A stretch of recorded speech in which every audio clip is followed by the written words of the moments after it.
Embracer has tried their very best to scoop up the largest names in the gaming and entertainment industries that have gone up for sale, and they've become a powerhouse extremely quickly. But it looks like they've bit off more than they could chew because they're now laying off part of their 17,000 employee workforce over more than 100 studios after a $2 billion deal fell through for them. I have a few different things that I want to show off, but before we get into the topic, if you enjoy the content that I create, please make sure to subscribe to the channel and hit the notification bell. Follow me on social media like Twitter or mine so that you can see when my content is posted. And of course, if you do really enjoy the videos and the live streams that I create, please consider becoming a Dark Titan via Patreon or a supporter via YouTube memberships. Now, starting off with this Polygon article, gaming mega publisher Embracer to close studios, cancel games after $2 billion deal crumbles. Now, I've had to talk a lot about Embracer over the past couple of years because they have become a powerhouse extremely quickly. But I have always raised the question of, will we reach a point where they are regretting their decisions and their purchases? Will it ever become too much for them to handle? And it seems like we've actually hit that point. It says Swedish gaming conglomerate Embracer Group, which has been rapidly gobbling up game studios and popular IP over the past few years, will undergo a major restructuring that will require the publisher to close multiple studios and cancel several games. The news comes weeks after it was reported that a deal worth $2 billion in income to the company had unexpectedly fallen through. So it does seem like they knew that they were going to be in trouble. They were looking for a way out of the hole that they had put themselves in. And apparently it seems like they were pretty confident in this deal happening, but the fact that it fell through just proves that, without that deal, they're in a lot of trouble. The CEO announced the restructure in an open letter alongside an investor webcast and a news release. He said the restructure is split into 3 phases and is expected to continue until March 2024 under the general guise of cost saving and consolidation to reduce debt, which of course is something that we recently saw Disney do. They wanted to lay off like 10,000 employees and they're doing it in roughly 3 waves. But it says the now former Saber Interactive CEO and current interim chief operating officer said, however, that the first phase of cost saving will be immediate and noticeable. This means that an unknown number of Embracer Group's 17,000 staff will be laid off as part of the process. So, of course, we don't know how many of these 17,000 staffers are going to be laid off, but if they need to cut, $1 billion in costs, it does seem like it's going to be a pretty significant number. My guess over the 3 phases is going to be like 5,000 or so employees, just judging by how many they have, how many studios they have open.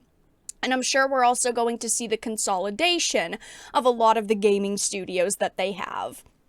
Now, if this would lead Embracer to having to sell off actual IPs, the most complicated one they own would definitely have to be Middle-earth Enterprises, because we don't know to what control the Tolkien estate has, but it does exert some control over the ownership and direction of Middle-earth Enterprises. As far as other IPs, they could end up in a hole where they, have to start selling things off anywhere from their board game division, which at this point, Asmodee is probably worthless since there's not as much profit in board games as some people want to believe, to even Volition itself, which is sad because Volition could have made them $1 billion easily with the Saints Row reboot if they made it good, but of course they didn't. I've had to talk about Volition quite a few times, and even Lars Wingefors, the CEO of Embracer, came out when the Saints Row reboot was releasing and said that it was disappointing, right? They expected it to do better. So it seems like they did, put a lot of money and faith into that project, and we honestly don't even know at this point if it broke even. We know that the game costs upwards of $100 million to make, but from what we heard, the sales were extremely disappointing and very underwhelming. These are all terms that people associated with the project have used for it. And again, people are itching for Grand Theft Auto 6 right now. And Saints Row was always known as GTA's little brother. And if they had came out with a good Saints Row reboot, I do think that a lot of people would have purchased it, and it probably could have made a boatload of money because people are itching. Maybe people in the past wouldn't have played Saints Row because they'd play GTA, but now they're like, well, I'm waiting anyway, so I might as well play something slightly familiar. But they failed in terms of that.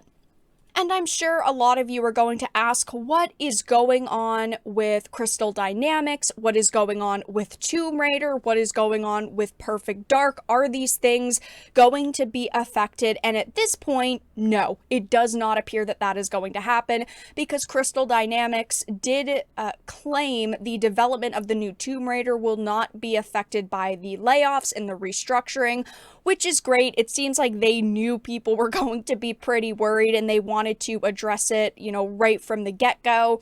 But at the same time, it could lead to potential delays if they are laying people off of this project, and then, things could be shelved, right? At this point, they're saying it's not being affected, but it could be in half a year when these layoffs are done, or in a year once people have already been laid off. So there are still, a lot of questions surrounding this that we don't have answered, that we probably won't have answered for a long time, but it does seem like all of their major game titles are not going to be affected. But I can't say that I'm all that surprised by this.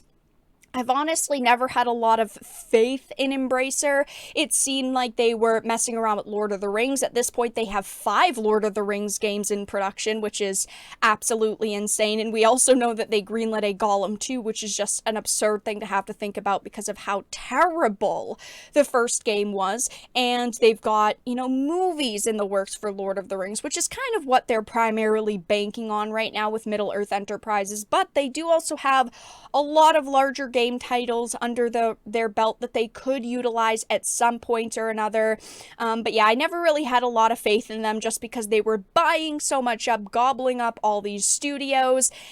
And then we would ask questions about what they're going to do, and then they'd be like, well, we're just getting settled with the purchase, so we'll let you know soon. And there are a lot of, question marks in the air. But yes, right now, Embracer is struggling quite a lot. They are going to have to lay off a significant amount of employees over a significant amount of studios because a $2 billion deal crumbled for them. But that's all that I really had to discuss in this video. Let everyone know your thoughts in the comment section down below. If you enjoyed this and of course found it important and informative, please make sure to give it a like, share it, and subscribe to the channel. And of course, if you didn't, make sure to give it a dislike. I appreciate your support either way, but I will talk to you all again in the next video really soon.